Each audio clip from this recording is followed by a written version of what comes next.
افلا یتدبرون القرآن، تدبر قرآن، مولانا امین احسن اصلاحی۔ سورہ الحجرات، آیات 1 تا 10، حصہ سوم۔ اعوذ باللہ من الشیطان الرجیم، بسم اللہ الرحمن الرحیم۔ قرآن میں جرا و تعدیل کا ماخذ۔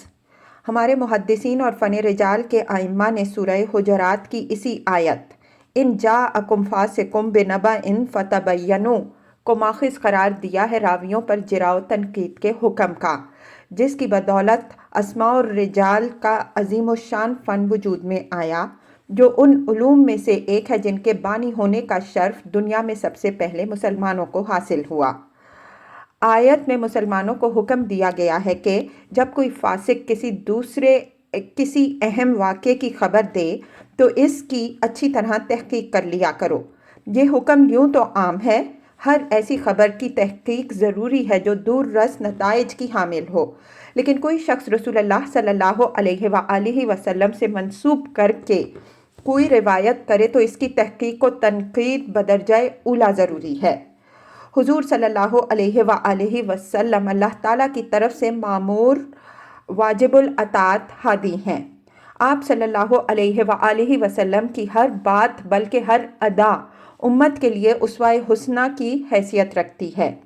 اگر حضور صلی اللہ علیہ وآلہ وسلم کی ذات سے منسوب کر کے کوئی غلط روایت کر دی جائے اور وہ تحقیق کے بغیر قبول کر لی جائے تو یہ چیز دنیا میں بھی موجب خسران بن سکتی ہے اور آخرت میں بھی۔ آیت میں اگرچہ فاسق ہی کی روایت کی تحقیق کا حکم ہے، لیکن اس سے آپ یہ بات بھی نکلی کہ اگر کوئی راوی مجہول ہو، نہ اس کا فسق معلوم ہو نہ اس کی ثقاہت، تو اس کی تحقیق بھی ضروری ہوگی، کیونکہ ایک مجہول راوی کی روایت قبول کر لینے میں اندیشہ ہے کہ ممکن ہے کہ راوی فاسق ہو۔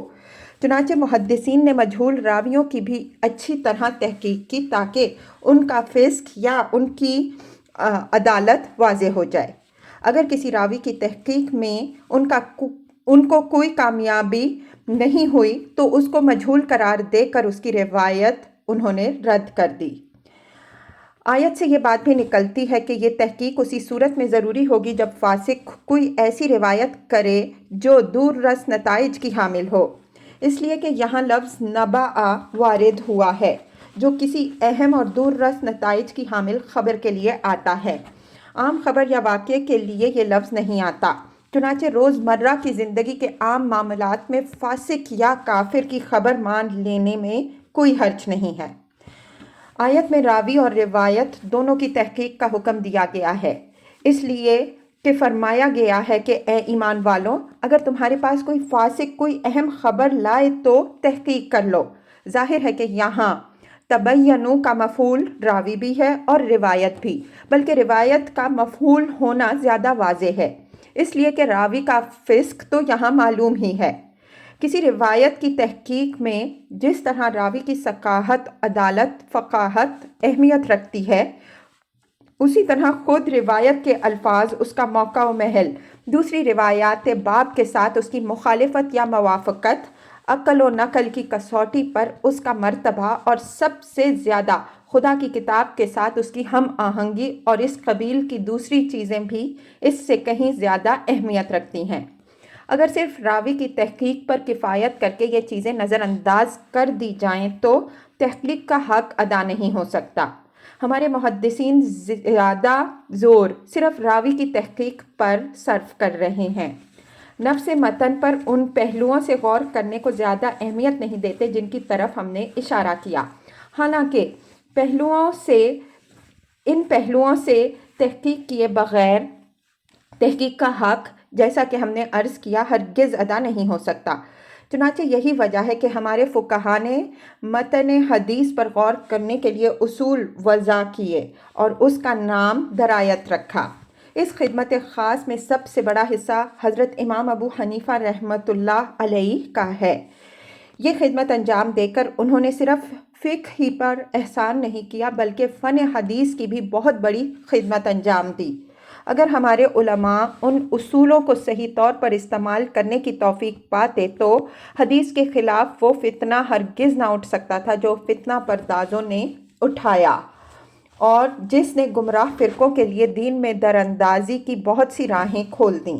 اگر اللہ تعالیٰ نے مجھے تدبر حدیث پر اپنی پیش نظر کتاب لکھنے کی توفیق اور مہلت بخشی تو اس کے مقدمہ میں انشاءاللہ ان اصولوں کی قدر و قیمت میں واضح کروں گا۔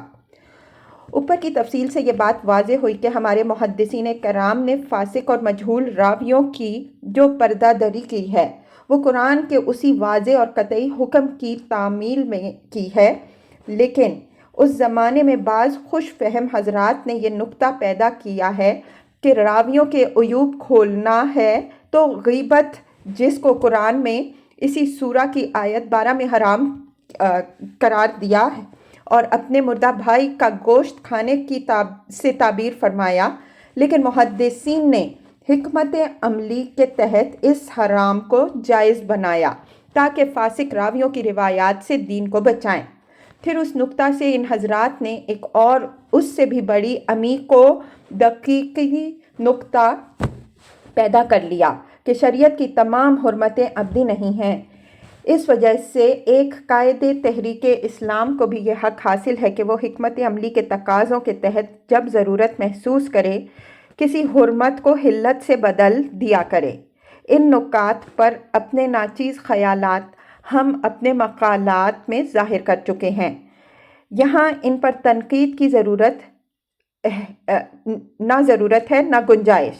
بس اتنی بات یاد رکھیے کہ جب قرآن نے فاسق اور مجہول راویوں کی پردہ دری اور ان کی روایات کی تحقیق کا حکم خود اس صراحت کے ساتھ دیا ہے تو محدثین اس خدمت کے لیے غیبت جیسی ناپاک چیز کو حکمت عملی کے تحت جائز بنانے کی زحمت کیوں اٹھاتے؟ یہ بات بھی یہاں یاد رکھنے کی ہے کہ راویوں پر جرح کو غیبت قرار دینے کا صحرا ہمارے ارباب تصوف کے سر ہے۔ تصوف کی ساری عمارت چونکہ ضعیف اور بے بنیاد روایات ہی پر قائم ہے، اس وجہ سے جب محدثین نے راویوں کی چھان بین کا کام شروع کیا تو ان حضرات کو محسوس ہوا کہ اگر محدثین اسی بے خوفی کے ساتھ یہ کام کرتے رہے تو تصوف کی پوری عمارت زمین پر آ رہے گی۔ اس خطرے سے تصوف کو بچانے کے لیے ان حضرات نے یہ نکتہ نکالا کہ یہ محدث حضرات تو لوگوں کی غیبت کرتے پھرتے ہیں۔ صوفیوں کا یہ نکتہ ان کے اپنے حلقوں میں بہت مقبول ہوا۔ ان کے اسی نکتہ کو ہمارے اس دور کے بعض ذہنوں نے اپنی حکمت عملی کے لیے اپنا لیا اور اس کے بل پر ایک ایسا اصول وضع کر دیا جو سارے دین ہی کا تیا پانچا کر کے رکھ دے۔ آخر میں اس آیت سے متعلق ایک بات اور یاد رکھیے، بعض محدثین اور فقہا فاسق کی روایت قبول کرنے کے باب میں اس کے فسق عملی کو تو اہمیت دیتے ہیں لیکن اس کے عقائدی فسق کو اہمیت نہیں دیتے۔ ان کی رائے یہ ہے کہ کوئی شخص اگر کسی عملی فسق یعنی جھوٹ اور بدکاری وغیرہ میں مبتلا ہو تو اس کی روایت یا شہادت تو بے شک قبول نہیں کی جائے گی، لیکن اگر وہ صرف کسی فاسقانہ عقیدہ میں مبتلا ہے تو مجرد اس کے فساد عقیدہ کی بنا پر اس کی روایت یا شہادت رد نہیں کی جائے گی۔ ہمارے نزدیک یہ رائے بالکل غلط ہے۔ تجربہ گواہ ہے کہ جتنی جھوٹی روایتیں فساد عقیدہ میں مبتلا راویوں نے گھڑی ہیں اتنی فساد عمل میں مبتلا راویوں نے نہیں گھڑی ہیں۔